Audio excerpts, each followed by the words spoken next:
उम्मीद करता हूँ आप लोग अच्छे होंगे। Hello friends and welcome to our channel study पूर। आज हम आपके लिए लेकर आए हैं सिंप्लीफिकेशन के कुछ बहुत ही महत्वपूर्ण प्रश्न जो दिखने में आसान लगते हैं लेकिन उतने आसान ये होते नहीं हैं।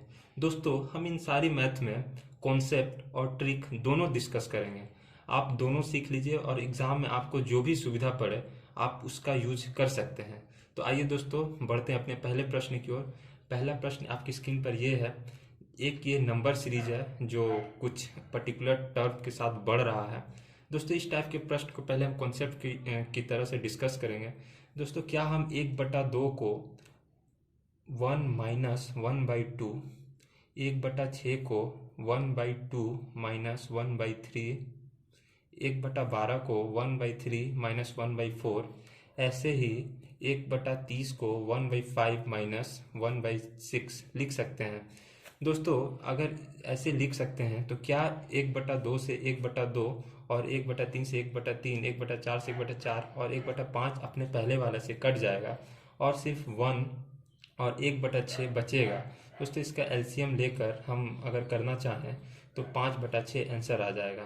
दोस्तों, इस प्रश्न को एक करने का अच्छा तरीका भी है जिसे आप शॉर्ट ट्रिक कह सकते हैं। आप प्रश्न में ही 2 को 1 और 2 के टर्म में, 6 को 2 और 2 × 3 मतलब आप मल्टीप्लाई के टर्म में लिख लें। 12 को 3 × 4 के टर्म में, 20 को 4 × 5 के टर्म में और 30 को 5 × 6 के टर्म में लिख लें। दोस्तों, उसके बाद आप कुछ ना करें, आप डिनोमिनेटर के पहला टर्म को नीचे लिख लें और डिनोमिनेटर के अंतिम टर्म को नीचे लिख लें और इन दोनों टर्मों के बीच के डिफरेंस को देख लें। जैसे 1 और 2 के बीच में डिफरेंस 1 है, 2 और 3 के बीच में डिफरेंस 1 है, 3 और 4 के बीच डिफरेंस 1 है और उसे बाहर लिख लें। तो आपको बाहर 1/1 से मल्टीप्लाई कर देना है और सीधा एलसीएम लेना है और आंसर आपका वही आ जाएगा। चलिए दोस्तों, बढ़ते अपने दूसरे प्रश्न की ओर। दूसरा प्रश्न भी आपकी स्क्रीन पर ये रहा। दोस्तों, ये 1/2, 1/6, 1/12 ऐसे ही 1/99 और 100 तक जा रहा है। दोस्तों, इस प्रश्न को हम अपने ट्रिक से ही कर लेंगे। क्या आप 2 को 1:2 के टर्म में, 6 को 2:3 के टर्म में, 12 को 3:4 के टर्म में लिख सकते हैं? जी बिल्कुल लिख सकते हैं। आप 1 और 2 के बीच में डिफरेंस 1 है, 2 और 3 के बीच में डिफरेंस 1 है, 3 और 4 के बीच में डिफरेंस 1 है और अंतिम टर्म 99 और 100 के बीच में भी डिफरेंस 1 है। दोस्तों, अब हम अपने ट्रिक वाले फार्मूला का यूज़ करेंगे। बाहर आप 1/1 से मल्टीप्लाई करिए और अपना डिमोनीटर का हर का पहला टर्म 1 और हर का अंतिम टर्म लिख लीजिए और इसका एलसीएम लीजिए और ये 100 - 1 आपका उत्तर हो जाएगा 99/100। दोस्तों, अब हम बढ़ते हैं तीसरे प्रश्न की ओर। तीसरा प्रश्न ये रहा आपकी स्क्रीन पर। दोस्तों, इसमें आपका ध्यान देने की बात यह है क्योंकि आप 15 को अगर लिखेंगे तो 3 × 5, 35 को 5 × 7, 63 को 7 × 9 और वैसे ही 143 को 11 × 13। दोस्तों, इसमें ये डिफरेंस 2 आ रहा है। ऐसे प्रश्नों को बच्चे गलती कर देते हैं, तो आप ध्यान दें कि आप ऐसी गलती ना करें क्योंकि ऊपर वाले जितने भी प्रश्न उनका डिफरेंस 1 था। तो मैं पहले भी कर रहा था कि जो डिफरेंस 1 था तो 1 लेते थे, इसमें 2 है तो नीचे 1/2, डिफरेंस 2 है तो 2 लेंगे, ब्रैकेट फर्स्ट टर्म, हर का फर्स्ट टर्म क्या है 3 है, सबसे छोटका और सबसे बड़ा वाला 1/13, हर का अंतिम टर्म। दोस्तों, एलसीएम लेंगे, 13×3 = 39, ये 13 बार में जाएगा, ये 3 बार में जाएगा और 1/2 से मल्टीप्लाई होगा, यानी इसका उत्तर हो जाएगा 5/39। चलिए फ्रेंड, बढ़ते हैं हम अपने अगले प्रश्न की ओर। अगला प्रश्न ये रहा आपका। 1/21 से शुरू हो रहा और ये अंतिम टर्म 1/899 × 903 हो रहा। तो दोस्तों, ये डिफरेंस 4 है। तो वैसे ही आप ध्यान दें कि 21 को कैसे टर्म में तोड़ें कि 21 को गुना कर, ये दोनों अंकों को गुना करने से 21 भी आए और इन दोनों के बीच में डिफरेंस 4 भी है। तो क्या 3 × 7 करने से 21 आएगा? जी बिल्कुल आएगा। 77 को 7 × 11 लिख सकते हैं। 165 को 11 × 15 लिखा जा सकता है। दोस्तों, अब फिर हम सेम फार्मूले का यूज़ करेंगे। आपका ये डिफरेंस क्या है? 4 है तो 1/4, ब्रैकेट में हर का पहला अंक क्या है? 3 है, 3 लिखेंगे और अंतिम अंक जो भी है हर का 903 है, 903 लिखेंगे दोस्तों अब अपना काट कूट करेंगे, एलसीएम लेंगे। 903 एलसीएम होगा इसका। 3 से 903 कटेगा तो 301 होगा, और 903 से 903 कटेगा तो 1 होगा। दोस्तों तो ये 1/4 इंटू 300 बाई 903 हो जाएगा। ये 3 से कटेगा 100, और 301 बाई 1/4, यानी उत्तर हो जाएगा 25/301। तो चलिए फ्रेंड, बढ़ते हैं हम अपने अगले प्रश्न की ओर। अगला प्रश्न है कि A1 बराबर 1/2 गुने 5 है, और A2 बराबर 1/5 गुने 8 है। ऐसे ही ये एक A1 से A100 तक जा रहा है। इसका मतलब है कि यहाँ टोटल 100 टर्म का आपको वैल्यू निकालना है। दोस्तों चलिए इसको लिखते हैं, A1 plus A2 plus dot dot dot dot A100, यानी टोटल यहाँ 100 टर्म है। दोस्तों आपको अंतिम टर्म पता नहीं है, तो अंतिम टर्म यहाँ पे आपको निकालना होगा। दोस्तों आप एपी का नाम सुने होंगे, अर्थमेटिकल प्रोग्रेशन। उसका एक बहुत ही फेमस फार्मूला है नंबर ऑफ लास्ट टर्म का, जिसको टीएन से डिनोट किया जाता है। टीएन बराबर A plus N minus 1 into D. A बराबर यहाँ हो गया फर्स्ट टर्म, एन बराबर हो गया नंबर ऑफ टर्म, और डी बराबर हो गया डिफरेंस। जो अंक है उनके बीच के डिफरेंस को डी से डिनोट किया जाता है। दोस्तों तो आप 2 या 5 किसी को भी फर्स्ट टर्म लेकर निकाल सकते हैं। अगर आप 2 लेंगे तो 2 के बाद 5 आ रहा है, 5 के बाद 8 आ रहा है। ऐसे ही आप ये 100वां टर्म में भी कुछ आएगा। अगर आप 5 लेंगे तो 5 के बाद 8 आ रहा है, 8 के बाद 11 आ रहा है। वैसे ही अंतिम टर्म में भी कुछ आएगा। तो दोस्तों इसमें ध्यान देने वाली बात यह है कि आप 2 ले या 5 ले, दोनों में डिफरेंस जो है वो 3 आ रहा है। तो डी बराबर 3 है, ये आपको पता है। ए बराबर आप 3 या 5, 2 या 5 कुछ भी ले सकते हैं, और एन आपको पता है कि 100 है। तो चलिए दोस्तों इस फार्मूले की मदद से हम अपने अंतिम टर्म को निकालते हैं, और उसके बाद हम वो फार्मूला यूज़ करके, वो ट्रिक यूज़ करके आगे मैथ को बनाएंगे। दोस्तों चलिए T100, एन बराबर 100 टर्म हमको पता है। ए बराबर चलिए 2 से पहले निकालते हैं, 2। ए बराबर 2 प्लस एन बराबर 100 टर्म का निकालना है -1, और डी बराबर इंटू 3। दोस्तों इस हिसाब से 2 प्लस 100 में से 1 गया 99 गुने 3, यानी इसको गुना करिएगा तो 297 और प्लस 2, यानी 299 आ जाएगा आपका 100वां टर्म। और अगर आप 5 लेकर निकालिएगा 2 की जगह, तो वो हो जाएगा 5 प्लस 100 माइनस 1 99 इंटू 3। दोस्तों इस हिसाब से ये आ जाएगा 297 प्लस 302। दोस्तों अगर 299 में आप 3 जोड़ दीजिएगा तो ऐसे भी 302 आ जाता। तो आपको दोनों निकालने की ज़रूरत नहीं है, या तो आप इससे निकालिए या आप इससे निकालिए, क्योंकि 2 के बाद 5 आ रहा है कि तो ये डिफरेंस भी 3 है, 5 के बाद 8 आ रहा है तो ये डिफरेंस भी 3 है। तो इसमें 299 के बाद 302 आएगा। ये सिंपल समझने की बात है। चलिए दोस्तों तो अब हम अपने उस फार्मूले के यूज़ करते हैं और ये मैथ को ख़त्म करते हैं। इसका डिफरेंस क्या है? 2 के बाद 5 है, 3 है, 5 के बाद 8 3 है, 8 के बाद 11 3 है। दोस्तों तो जो डिफरेंस है उसको नीचे लिखते हैं। इसमें पहला टर्म हमारा क्या है? 1/2। हर का पहला टर्म जो है 2 है, माइनस हर का लास्ट टर्म क्या है? 302 है। दोस्तों एलसीएम लेते हैं हम। 302 से एलसीएम हो जाएगा इसका, 2 से कटेगा तो 151, और 302 से एक बार में, यानी और 1/3 से ये मल्टीप्लाई होगा, यानी 150 आएगा। 150 को 3 से काट देंगे तो 50/302। इसको और छोटा आप कर सकते हैं, इसका उत्तर हो जाएगा 25/151। चलिए दोस्तों बढ़ते हैं अब अपने अगले प्रश्न की ओर। अगला प्रश्न है एक नए कॉन्सेप्ट पर बेस, जो आपको परेशान कर सकता है, लेकिन आपको घबराने की ज़रूरत नहीं है। इस प्रश्न को भी आप टैकल कर सकते हैं। दोस्तों एक एलजेब्रा का फॉर्मूला है a² माइनस b² बराबर a plus B into a minus B. उम्मीद करता हूँ ये आप जरूर जानते होंगे। तो क्या आप इसे इस टर्म में तोड़ सकते हैं? 1/2 प्लस 1 3, और 2 माइनस 1 1। इसको आप ऐसे लिखिए या वैसे लिखिए, बात बराबर है। प्लस 4 माइनस 1 3, और 4 प्लस 1 5। इसको आप मैं तोड़ देता हूँ एक बार। 4 माइनस 1 4 प्लस 1, इसी फॉर्मूले पे ये टूट रहा है। वैसे ही आप 6 को लिख सकते हैं, 6 माइनस 1 5, और 6 प्लस 1 7। वैसे ही आप अंतिम टर्म 20 माइनस 1 19, और 20 प्लस 1 21 लिख सकते हैं। दोस्तों यहाँ से आपको देखने में मिल रहा है कि ये डिफरेंस 2 है। 1 से 3 2 है, 3 से 5 2 है, 5 से 7 2 है, 19 से 21 2 है। तो चलिए आप अपने फॉर्मूले को लगाते हैं।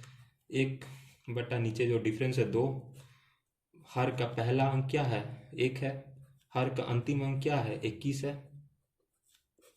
दोस्तों एलसीएम लेते हैं, 21 बार में गया और ये 1/2। दोस्तों 20 और 2 से भाग गया, 10/21 इस प्रश्न का उत्तर हो जाएगा। चलिए दोस्तों बढ़ते हैं हम अपने अगले प्रश्न की ओर। और ये प्रश्न भी आपके पिछले प्रश्न पर ही बेस है। आप इस प्रश्न को भी वैसे ही बना सकते हैं जैसा कि पिछला बार बताया था मैंने, a² - b² का फॉर्मूला यूज करके।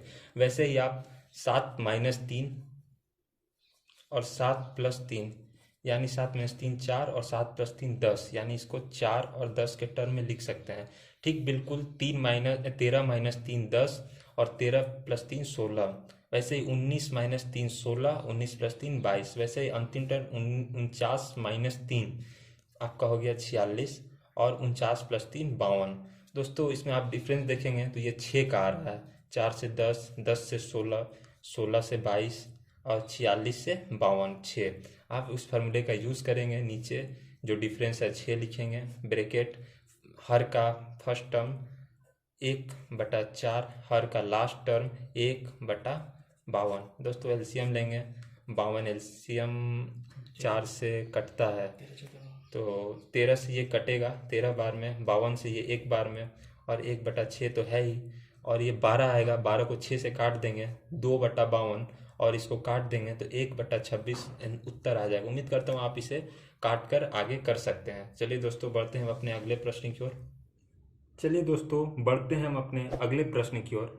और अगला प्रश्न है कि 1/1 × 2 प्लस 1/1 × 4 प्लस 1/2 × 3, ऐसे ही ये बढ़ते बढ़ते अप टू 20 टर्म्स तक जा रहा है। दोस्तों ये थोड़ा कठिन प्रश्न है। इस पे आपको ध्यान देने वाली बात यह है कि पिछले आपने जितने भी प्रश्न बनाए हैं वो प्रत्येक दूसरा वाला पहले वालों को फॉलो कर रहा था, लेकिन इसमें ऐसा नहीं है।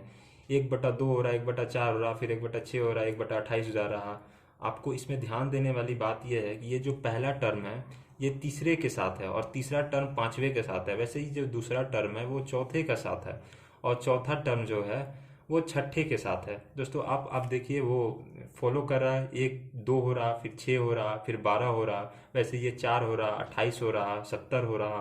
तो आप इसमें आपको इस तरह के प्रश्न में ये ध्यान देना होगा। दोस्तों अब ये अप टू 20 तक है, यानी प्रत्येक वाला हिस्सा का 10वां जो होगा वो अंतिम टर्म होगा। दोस्तों इसमें भी एपी का फॉर्मूला हम यूज करेंगे जैसे कि पिछले वाले प्रश्नों में किया था, Tn बराबर a+n-1 × d। लेकिन इसमें ये फॉर्मूला 2 बार आपको यूज करना होगा, तो चलिए 2 बार लिख लेते हैं, Tn बराबर a+n-1 × d। क्योंकि ये टर्म 2 बार बढ़ रहा है तो पहले टर्म के अनुसार अगर देखा जाए तो आपका टोटल टर्म तो 10 है, क्योंकि 20 है तो 10 आधे इसके साथ रहेगा, आधे उसके साथ रहेगा। तो चलिए 10वां टर्म आपको निकालना है। इसमें a क्या है, 1 है, n 10 है, 10 - 1 9 है, और d क्या है, 1 है। डिफरेंस क्योंकि 1 से 2 के बीच में 1 का डिफरेंस है, 2 से 3 का बीच में 1 का डिफरेंस है, 3 से 4 के बीच में भी 1 का डिफरेंस है, तो d भी 1 होगा। तो आपका 10वां टर्म 10 हो जाएगा। तो आपका जो ये 10वां टर्म होगा वो 1/10 × 11 हो जाएगा। और ये पहला टर्म आपको पता है 1/1 × 2। ठीक है, चलिए दोस्तों दूसरे वाले में आते हैं। दूसरा टर्म में आपका ए क्या है, 1 है, इसमें भी T10 निकालना है, 10वां टर्म निकालना है, और n 10 - 1 9 है, और डिफरेंस इसमें जो है वो 1 से 4 3 हो रहा है, 4 से 7 3 हो रहा, 7 से 10 3 हो रहा, तो यहाँ डिफरेंस भी 3 है। 9 × 27 + 1 28। दोस्तों ये डिफरेंस 3 है, तो यानी ये जो टर्म होगा पहला टर्म 1/1 × 4 होगा और अंतिम टर्म 1/28, और इसमें 3 जोड़ेंगे क्योंकि डिफरेंस 3 हो रहा, तो 28 × 31। चलिए दोस्तों दोनों को अलग अलग निकाल लेते हैं। अलग अलग निकालने से आप देखेंगे कि ये डिफरेंस 1 आ रहा, ये डिफरेंस भी 1 आ रहा, तो आपको 1/1 ब्रैकेट में आपको पहला टर्म 1 और अंतिम टर्म 1/11, एलसीएम लेंगे 11 11 - 1 10/11, और इसमें आएंगे तो आप देखेंगे कि पहला इसमें जो डिफरेंस है 3 है, 1 से 4 3 हो रहा, वैसे ही 4 से 7 भी 3 हो रहा, और 28 से 31 भी 3 हो रहा। तो आपका डिफरेंस लेंगे 1/3, पहला टर्म 1/1, अंतिम टर्म 1/31। दोस्तों एलसीएम लेंगे 31, 1 से 31 31 बार में, 31 और 1 बार में, तो ये हो जाएगा 1/3 30/31, तो हो गया आपका 10/31। अब पूरा उत्तर निकालने के लिए आपको जो पहला टर्म का 10/11 है और अंतिम टर्म का जो 10/31 है इसको जोड़ना होगा। दोस्तों ये एलसीएम लेकर आपको जोड़ना होगा। उम्मीद करता हूँ आप लोग घर में कर लेंगे। इसका कुछ उत्तर आ जाएगा। यहाँ करने से वक्त बेवजह वक्त लगेगा। आप घर में से कर सकते हैं। चलिए दोस्तों बढ़ते हैं अपने अगले प्रश्न की ओर। अगला प्रश्न है, ये थोड़ा और अच्छा प्रश्न है। अभी तक आपने सीखा कि ये 2 टर्म हो रहा था, लेकिन इसमें अब 3 टर्म होने लगा। दोस्तों इसका कॉन्सेप्ट है, लेकिन कॉन्सेप्ट आपको जानने की कोई ज़रूरत नहीं है, क्योंकि एग्जाम में कॉन्सेप्ट नहीं पूछता। आपको डायरेक्ट उत्तर मार्क करना पड़ता है। ऑब्जेक्टिव टाइप क्वेश्चन रहता है, आपको कंप्यूटर में उत्तर मार्क करना पड़ता है। तो इस टाइप के क्वेश्चन में भी आप ध्यान दें, ये जो डिफरेंस होता है ये पहला और तीसरा के बीच में देखेंगे। ये 6 हो रहा, ये पहला और 4 से 10 के बीच में भी 6 हो रहा, 7 से 13 के बीच में भी 6 हो रहा, और 13 से 19 का बीच में भी 6 हो रहा है। और इस टाइप के प्रश्न जब 2 प्रश्न होते थे तो आप पहला और अंतिम टर्म लेते थे, लेकिन इसमें पहला और अंतिम टर्म जो लेंगे तो आपका पहला टर्म हो जाएगा हर का 1 गुने 1/4 और अंतिम टर्म हो जाएगा 1/16 गुने 19। यानी पहला का 2 गो लेंगे और अंतिम का 2 ठो लेंगे, क्योंकि 3 हो रहा है। 2 होता था तो आप 1 लेते थे, 3 होगा तो 2 लेंगे, वैसे ही 4 होगा तो कुछ 3 ले लेंगे। उसके बाद ये डिफरेंस लेंगे और सेम प्रोसेस है, 1/6 डिफरेंस क्योंकि 6 है। पहला टर्म 1/1 गुने 4 माइनस अंतिम टर्म 1/16 गुने 19। दोस्तों उम्मीद करता हूँ ये समझ में आएगा, क्योंकि ये 3 टर्म है तो आप अंतिम के 2 लेंगे और शुरू का 2 लेंगे। लेकिन जब 2 टर्म होता था तो सिर्फ आप 1 लेते थे। 3 टर्म में आप ध्यान देंगे कि अंतिम का 2 लेंगे और ये डिफरेंस 6 जो होगा वो आप लिख देंगे। और इस फार्मूले से आप यूज करेंगे, एलसीएम लेंगे 19 गुने 16, 4 से 16 जाएगा, 19 चौके 76, और ये 1/6 है ही, तो हो गया आपका 1/6 गुने 75/19 गुने 16। दोस्तों ये 3 से शायद कटेगा, 25 2, और ये उत्तर कुछ आ जाएगा 25/32 इंटू 19। दोस्तों ये आप कर सकते हैं। दोस्तों ये रहा हमारा आज का वीडियो। उम्मीद करता हूँ आपको इसमें बहुत कुछ सीखने को मिली होगी, और इसे आप लाइक सब्सक्राइब और शेयर जरूर करेंगे। अगर आप इसे अच्छा रिस्पॉन्स देंगे तो हम आगे भी आपके लिए बहुत ही महत्वपूर्ण टॉपिक के प्रश्न लाते रहेंगे। दोस्तों हम आपके लिए कुछ बड़ा प्लानिंग कर रहे हैं। हम चाहते हैं कि साइंस का न्यूमेरिकल और स्टैटिक जीके में बच्चों को बहुत प्रॉब्लम होता है, हम वो भी आपके लिए लाएंगे। आप हमारे चैनल के साथ बने रहें। धन्यवाद।